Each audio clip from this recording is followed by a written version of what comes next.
ზოგიერთი ისტორია აპლოდისმენტებით იწყება, ზოგი სიჩუმით. ასე უხმაუროდ დაიწყო ჩვენი გმირის ისტორიაც. ამბობენ, რომ მსახიობების სცენაზე სხვადასხვა ცხოვრებას ცხოვრობენო, მაგრამ არიან ადამიანები, რომლებსაც ყველაზე რთული როლები არა თეატრში, არამედ ცხოვრებაში ერგოთ. როდესაც ბავშვობა ნაადრევად მთავრდება, ადამიანი უნებურად იწყებს იმ პერსონაჟების თამაშს, რომელთა არჩევის უფლებაც არასოდეს ჰქონია. შვილის, რომელიც დედის გარეშე დარჩა, ბავშვის, რომელსაც საკუთარი თავის გაზრდა მოუწია და ბოლოს ადამიანის, რომელმაც ტკივილი ხელოვნება დაქცია. ეს არის ისტორია მსახიობზე, რომელსაც პროფესიის მიღმაც უამრავი როლის მორგება მოუხდა. ვიბრძოდი მარტო. როდესაც დედა გარდამეცვალა პატარა ასაკში. ისე და ისე რომ ვიღაცას არ თქვა უი რა ცოდოა, რაღაცა. პირიქით მე ამას ვარ. შეგნებოდა ბავშვიც კი.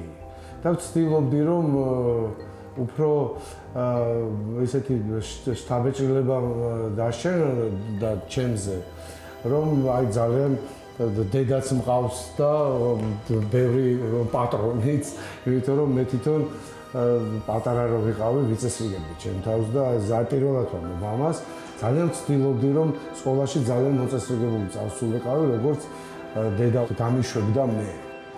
მამა ჩემი დაკავებული იყო პირადი რაღაცებით და მოკლედ ერთი სიტყვით შეიძლება ითქვას რომ ძალიან ადრეულ ასაკში მომეწია ჩემ თავზე ზრუნვა. დედა გარდამეცვალა უკვე 9 წელს ვიყავ. ანუ ის იმედი დამეკარგა უკვე 9 წლის. მაგრამ ჩემ თავს უთხარი რომ მე მოვიქცევი ისე როგორც მას გაეხარდებოდა. მე მას ფიცინებიც. სანამ მსახიობი გახდებოდა, ცხოვრებამ აიძულა ეთამაშა ყველაზე რთული როლები, მარტოობის, ტკივილის, პასუხისმგებლობისა და გადარჩენის. მხოლოდ ამის შემდეგ მოვიდა სცენა.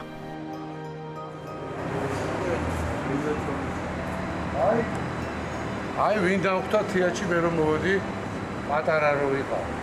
ეს ის თაობა, ვინც მე მიმიღო თეატრში და როგორც შეშვენით ღირსეულ ადამიანებს ისე ჩამეფინეს და გამომზადდა. ხედავდი თეატრალური ინსტიტუტის წინ როგორ ლაღობდნენ ბავშვები, სტუდენტები და ჩემთვის ეს მიმაჩნდა მიუღწეველი ოცნება იყო ჩემთვის და ამას არც ვაჟღერებდი და ერთგვარ დღეს მეც აღმოჩნდი იმ აუდიტორიაში, მადლობა ჩემს პარველ ანგელოს რომ ამისულა ოცნება. და აღმოჩნდი ბედმა გამიღიმა ბატონი მიხეილ თუმანიშვილის ჯგუფში. დაგვაბრუნა ბავშვობაში. ვასწავლეთ იმას, რომ დარჩით ისევ გუცფელები, რაც უფრო გუცფელი იქნები და რაც უფრო ლაღი იქნები და ალალი, მით უფრო უშუალო, მით უფრო კარგი მსახიობი იქნები. აი, აქედან დავიწყეთ პატარა თამაშებით. მე გამიწვიეს ჯარში. სამწუხაროდ და აქაც ვიტყვი რომ მიხეილ თუმანიშვილმა მაშინ მიწერა კომისარს თხოვნით რომ დავეტოვებინე ჯარიდან თუნდაც 4 წელი რომ მე თეატრალურ ინსტიტუტში ყოფილიყავი ბატონი მიხეილ თუმანიშვილის ჯგუფში. სოს შავაშელიძე იყო გენერალი და მიუწერა მან ესეთი პასუხი ყველა ადამიანმა სამშობლოს წინაშე უნდა მოიხადოს ვალე.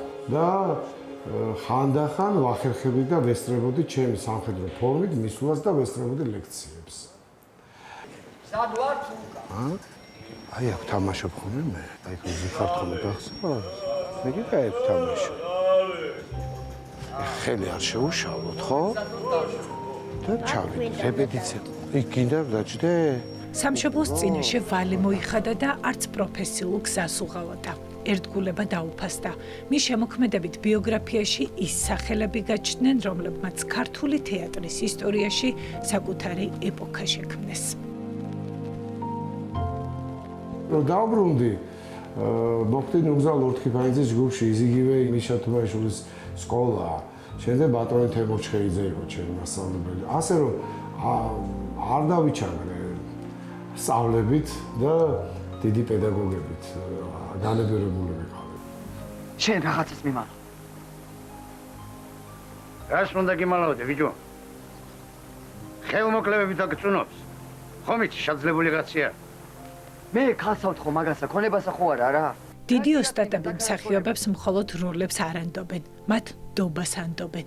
ამ დობის მოპოვება კი წლების შრომას, დისციპლინასა და შინაგან სიმტკიცეს მოითხოვს. ცხოვრებამ ყველაზე მკაცრი გაკვეთილები ადრე ასწავლა. მოგვიანებით კი მასწავლებლები უკვე სცენაზე შეხვდნენ. ადამიანები, რომელთა გვარები ქართული თეატრის ისტორიას ქმნის.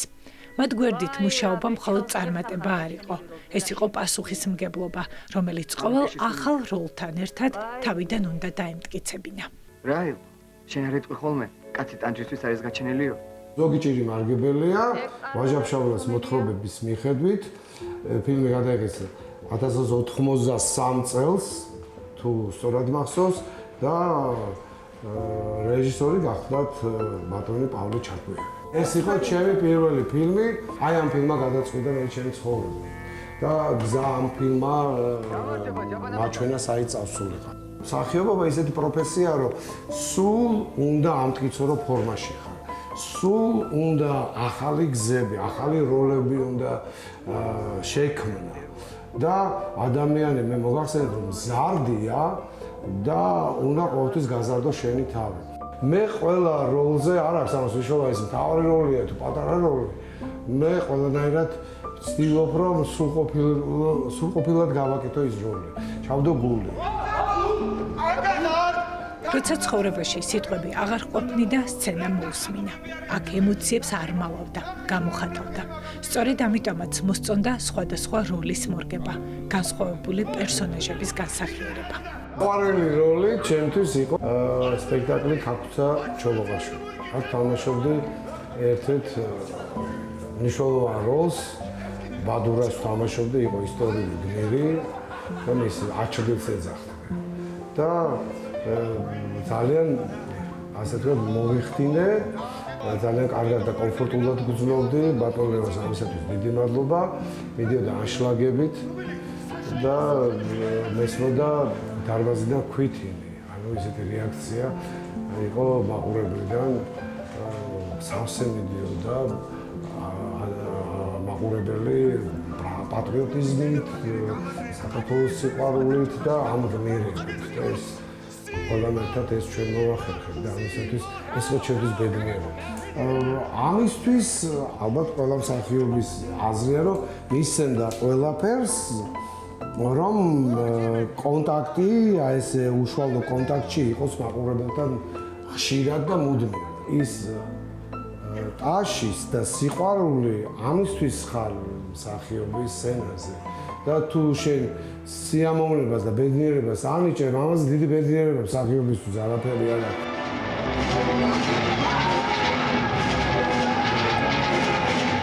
მაყურებელი აპლოდისმენტებს ხედავდა.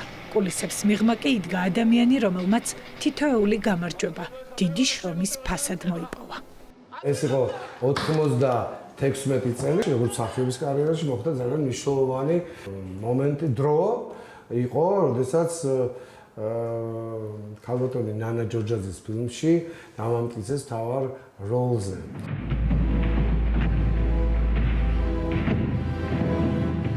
შეყვარებული კულინარის 1001 რეცეპტი. ვითამაშე პიერ რიშართან ერთად მთავარი როლი და ეს იყო ერთ-ერთი მნიშვნელოვანი ჩემს კარიერაში მნიშვნელოვანი როლი და ფილმი, რამე თუ ეს ფილმი იყო 97-ში ნომინირებული ოსკარზე. ათეულობით გაცოცხლებული პერსონაჟი, შტამბეშტავი როლები კინოსა თუ თეატრში, თუმცა მაინც საკუთარი ცხოვრების გზა, გზამ, რომელმაც ემიგრაციამდე წაიყვანა. რო წავედი მე ამერიკაში, ალბათ შეიძლება ითქვას, რომ ყოველ მესამე დღეს სიზმარში თამაშობდი სპექტაკლს.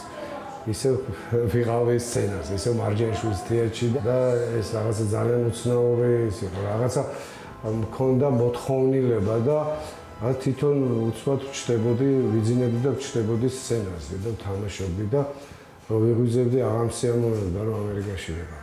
გთხოვთ აბრძანდეთ, სასამართლო მობრძანდება. სცენის და სამშობლოს გარეშე დიდხანს ვერ გაძლო. დაბრუნდა და ისევ თავიდან ჩვეული შემართებით ბავშვობის ოცნებების ახდენა დაიწყო. მოგესალმებით. ეს უეცნობდი რომ მეცეკვა, ამის საშუალება არ მქონდა, რომ შემოდიოდნენ არჩევდნენ ბავშვებს კლასში და შემოდიოდა ქორეოგრაფი, ამაყენებდნენ აი ეს ბავშვი, იმიტომ ფიზიკურად კარგი ბავშვი ვიყავი, მოვწონდი მასწავლებელს. მე ყურში რაღაცას ჩაშჩულებდა მასწავლებელი, ეთქოდა რომ ალბათ მას არ აქვს შესაძლებლობა ფული გადაგიხადოთ და მაშინ გასაგებია დაბრძანდით. ეხლა მომისმინე. ვინ ცეკვავდა ამ ცეკვაში? ალბათ ჯერის დამდგეთ? ამან მე ბევრი რამე მასწავლა. მეძებდი იმ ბავშვებს სულ კითხულობდი რომ აი ესე ვინმე ბავშვი არ დაჩაგულიყო და პედაგოგობაც გარკვეულწილადაც ამიტომ ავირჩიე რომ მე ისეთ მასწავლებელი ყოფილიყავი რომ ნიჭი არ დაკარგულა. ცხოვრებას უცნაური თვისება აქვს. ზოგჯერ ოცნებებს მაშინ გვიბრუნებს, როცა მათზე უკვე აღარ ვლაპარაკობთ. ბავშვობაში ცეკვა ყველაზე მეტად უყვარდა, მაგრამ იმ დროს ოცნებები ხშირად ფინანსურ შესაძლებლობებზე იმსხვრეოდა. წლები გავიდა. ის, რაც ერთხელ ვერ შეძლო, საკუთარ ცხოვრებაში მაინც დააბრუნა. დღეს უკვე თავად არის მასწავლებელი. დარბაზში, სადაც ოდესღაც საკუთარი თავის დანახვა უნდა და ახლა ბავშვებს ხვდება. მათ მხოლოდ მოძრაობას არ ასწავლის, ასწავლის რწმენას, რომ ზოგჯერ ოცნებებს უბრალოდ მეტი დრო სჭირდება. ოცნებებს როგორც ჩანს, დროის ნაკლებად ეშინიათ. მე მგონია რომ აი ეს ერთი ცხოვრება არ მეყოფა იმისათვის რომ დავიხარჯო. მე ჯერ არაფერი არ გამიგეთა. აბა კიდე თავი დავით. აბა აი ეს გააკეთე, ნამე ერთი, აი ეს გააკეთე. ახალგაზრდა, რომელმაც ცირთულეები გადალახა, მსახიობი, რომელმაც დიდ რეჟისორებთან იმუშავა, მასწავლებელი, რომელმაც საკუთარ აუხდენელ ოცნებებს ახალი სიცოცხლე მისცა სხვა ბავშვების ოცნებებში. მაგრამ მისი ცხოვრების მთავარი როლი მაინც მამობაა. მამა, რომელმაც საკუთარ თავს პირობა მისცა, რომ მის შვილებს არასდროს მოუწევთ იმ სიცარიელის განცდა, რომელიც თავად ასე კარგად იცის.